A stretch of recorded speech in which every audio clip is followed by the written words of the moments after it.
જય શ્રી કૃષ્ણ મિત્રો, આજના આ વિડીયોમાં આપણે જાણીશું કે મહામૃત્યુંજય મંત્રમાં કેટલી શક્તિ છે અને તેની રચના કોણે કરી હતી. તો સૌપ્રથમ આપણે જાણીએ કે માર્કંડેય ઋષિનું જીવન ટૂંકું હતું અને તેમણે જ મંત્રની રચના કરીને ભગવાન શિવને પ્રસન્ન કર્યા અને અમર થયા હતા. હવે આજે શ્રાવણ માસ ચાલી રહ્યો છે, તો શિવજીની પૂજા કરતી વખતે મહામૃત્યુંજય મંત્રનો જાપ કરવાની પરંપરા છે. એવું માનવામાં આવે છે કે આ મંત્રનો જાપ કરવાથી ભક્તની બધી જ સમસ્યાઓ દૂર થઈ શકે છે અને સૌથી મુશ્કેલ કાર્યો પણ સફળ થઈ શકે છે. માન્યતા પ્રમાણે મહામૃત્યુંજય મંત્ર મૃત્યુ જેવા દુઃખોને પણ દૂર કરી શકે છે. જે મંત્ર આ પ્રમાણે છે: ઓમ ત્ર્યંબકમ યજામહે સુગંધિમ પુષ્ટિવર્ધનમ ઉર્વારુકમિવ બંધનાન મૃત્યોર્મુક્ષીયમામૃતાત. તો આ મંત્ર એ મહામૃત્યુંજય મંત્ર છે અને તે મંત્રનો અર્થ થાય છે કે ભગવાન શિવ ત્રિનેત્રધારી છે. આપણે 3 આંખોવાળા ભગવાન શિવને પૂરા દિલથી યાદ કરીએ. ભગવાન શિવ આપણા જીવનને મધુર બનાવે છે અને આપણું પાલન પોષણ કરે છે. હે ભગવાન શિવ, અમને આશીર્વાદ આપો કે આપણે જીવન અને મૃત્યુના બંધનમાંથી મુક્ત થઈએ અને અમૃત તરફ આગળ વધીએ. ભગવાન શિવની પૂજા કરવાનો આ મંત્ર વ્યક્તિને મૃત્યુના ભયથી પણ મુક્ત કરે છે. એટલું જ નહીં, તેને માનસિક, આધ્યાત્મિક અને ભાવાત્મક રીતે પણ મજબૂત બનાવે છે. હવે આપણે જાણીશું કે મંત્રના જાપ કરવાથી કયા કયા ફાયદા થાય છે. તો સૌપ્રથમ વ્યક્તિને માનસિક શાંતિ અને સકારાત્મક વિચારસરણી મળે છે. આ મંત્રના જાપ કરવાથી આત્મવિશ્વાસ વધે છે, અજાણ્યાનો ભય સમાપ્ત થાય છે, નકારાત્મક ઉર્જા દૂર થાય છે અને અકાળ મૃત્યુ જેવા ભય પણ દૂર થાય છે.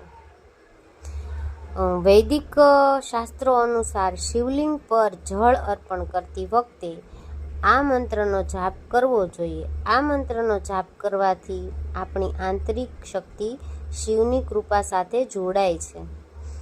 હવે આપણે જાણીશું કે મહામૃત્યુંજય મંત્રની રચના કેવી રીતે કરવામાં આવી હતી. તો મહામૃત્યુંજય મંત્ર માર્કંડેય ઋષિએ બાળપણમાં રચ્યો હતો. એની એક પૌરાણિક કથા છે, તે હવે આપણે સાંભળીશું કે મૃગશ્રી ઋષિ અને સુવ્રતને કોઈ સંતાન નહોતું. પછી તેમણે ભગવાન શિવને પ્રસન્ન કરવા માટે તપસ્યા કરી અને જ્યારે ભગવાન શિવ પ્રગટ થયા ત્યારે તેમણે ઋષિ અને સુવ્રતને પુત્રનો આશીર્વાદ આપ્યો. ભગવાન શિવે કહ્યું હતું કે તમને એક બાળક થશે, પરંતુ આ બાળક અલ્પજીવી હશે. તેનું આયુષ્ય ફક્ત 16 વર્ષનું હશે. કારણ કે ઋષિને ભગવાન શિવે પૂછ્યું હતું કે તમારે અલ્પ આયુવાળું બાળક અને બુદ્ધિશાળીવાળું બાળક જોઈએ કે દીર્ઘ આયુવાળું અને મંદ બુદ્ધિનું બાળક. ત્યારે ઋષિએ કીધું હતું કે મને અલ્પ આયુવાળું પણ બુદ્ધિશાળી બાળક જોઈએ. તેથી માર્કંડેય ઋષિનું આયુષ્ય ફક્ત 16 વર્ષનું હતું. થોડા સમય પછી ઋષિને ત્યાં એક પુત્રનો જન્મ થયો. તેનું નામ માર્કંડેય રાખવામાં આવ્યું. માતા પિતાએ માર્કંડેયને જ્ઞાન મેળવવા માટે અન્ય ઋષિના આશ્રમમાં મોકલ્યા. 15 વર્ષ વીતી ગયા. જ્યારે બાળક માર્કંડેય ઘરે પાછો ફર્યો ત્યારે તેમના માતા પિતા દુઃખી હતા. માતા પિતાએ માર્કંડેયને તેના ટૂંકા જીવન વિશે જણાવ્યું. માર્કંડેયે મહામૃત્યુંજય મંત્રની રચના કરી અને મંત્ર જાપ કરીને ભગવાન શિવને પ્રસન્ન કરવા માટે તપસ્યા શરૂ કરી. આ રીતે 1 વર્ષ પસાર થયું. માર્કંડેય 16 વર્ષના હતા. જ્યારે માર્કંડેય પોતાની પૂર્ણ ઉંમર પ્રાપ્ત કરી ત્યારે યમરાજ તેમની સમક્ષ પ્રગટ થયા અને માર્કંડેય શિવલિંગ ધારણ કર્યું.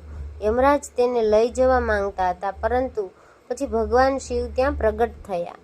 ભગવાન શિવે કહ્યું કે આ બાળકની તપસ્યાથી હું પ્રસન્ન થયો છું અને અમે તેને અમૃતત્વનું વરદાન આપી રહ્યો છું. આ રીતે ભગવાન શિવની કૃપાથી અને મહામૃત્યુંજય મંત્રનો જાપ કરી ને માર્કંડેય અમર બન્યા. ભગવાન શિવે માર્કંડેય ઋષિને કહ્યું હતું કે જે ભક્ત મહામૃત્યુંજય મંત્રનો જાપ કરશે તેની બધી સમસ્યાઓનો અંત આવશે અને તે અકાળ મૃત્યુના ભયથી બચી જશે. હવે મંત્રનો જાપ કઈ રીતે કરવો તે આપણે જાણીએ. તો સવારે સ્નાન કર્યા પછી શાંત વાતાવરણમાં બેસો અને શિવલિંગ પર પાણી રેડતા ઓછામાં ઓછા 108 વખત મંત્રનો જાપ કરો. જાપ કરતી વખતે તમારું મન ભગવાન શિવ પર કેન્દ્રિત કરો. નિયમિત અભ્યાસથી તેની અસર દેખાય છે. આ મંત્રનો જાપ કરવાથી માનસિક તણાવ દૂર થાય છે અને નિર્ણય લેવાની શક્તિ વધે છે, તેમજ આધ્યાત્મિક સંતુલન જળવાઈ રહે છે અને જીવનમાં આત્મશિસ્ત રહે છે. મિત્રો, આ વિડીયોમાં આપણે જાણ્યું કે મહામૃત્યુંજય મંત્રની શક્તિ શું છે, તેના ફાયદા અને તેની રચના કોણે કરી હતી. તો મિત્રો, તમને જો આ વિડીયો ગમ્યો હોય તો વિડીયોને લાઈક કરવાનું ભૂલતા નહીં. ધન્યવાદ.